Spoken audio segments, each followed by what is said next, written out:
Kuwait نیا بطاقہ وصول کرنے سے متعلق اہم خبر۔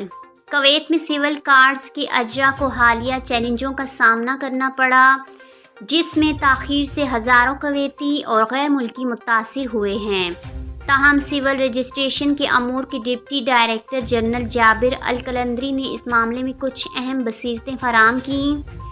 23 مئی کے بعد جمع کرائی گئی کارڈ کی درخواستوں کی کارروائی کو تیز کرنے کے لیے پبلک اتھارٹی برائے سول انفارمیشن نے اس تاریخ سے پہلے جمع کرائے گئے کارڈز کا اجرا بند کر دیا۔ یہ بہت سے لوگوں کے سول کارڈ حاصل نہ کرنے کے مسئلے کو حل کرنے کے لیے کیا گیا تھا۔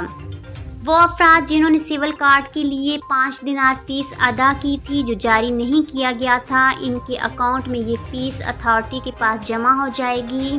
اس کا مطلب یہ ہے کہ اگر کارڈ جاری نہیں کیا جاتا تو فیس استعمال کے لیے دستیاب رہتی ہے، لہٰذا اگر افراد نئے کارڈ کی درخواست جمع کراتے ہیں تو انہیں دوبارہ فیس ادا کرنے کی ضرورت نہیں ہوگی۔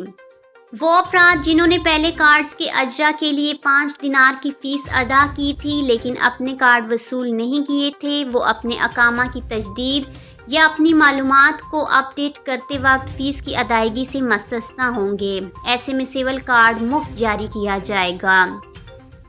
القلندری نے شہریوں اور رہائشیوں کو اتھارٹی کی جانب سے جاری کردہ کارڈز کو فوری طور پر مشینوں سے وصول کرنے کی اہمیت پر زور دیا تاکہ انہیں پروسیسنگ مشینوں میں جمع ہونے سے روکا جا سکے، کیونکہ مشینوں میں یہ جمع شدہ نئے کارڈز کے اجرا میں تاخیر کا سبب بن سکتا ہے، خاص طور پر موجودہ اور باقاعدہ اجرا کے شیڈول پر غور کرنا۔ کارڈ جاری کرنے کے عمل میں بہتری آئی ہے۔ اب زیادہ تر معاملات میں زیادہ تر کارڈ 24 سے 48 گھنٹوں کے اندر جاری کیے جاتے ہیں۔